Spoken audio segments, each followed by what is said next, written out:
Сұрақ бола ма? Кешегі сіздің видеоңыз біраз талқыға түсіп жатыр ғой, анау уағызбен тәрбиелейсіз ба деген сияқты халық дұрыс түсінбей жатыр, түсіндіріп өтсеңіз соны айтып. Осылай жұмыс істейсіз ба ары қарай да? Ардақ мырза, сіз Кешіңіз осылай тоқтап жауап берсеңізші. депутат болуға үйренуіміз керек. жаңа депутат арқасында тағы да бірнеше журналистің сұрағына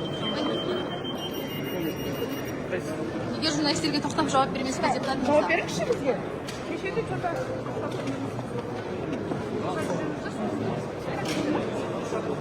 Бір ұйықтап тұрып жүрмесін байқанда.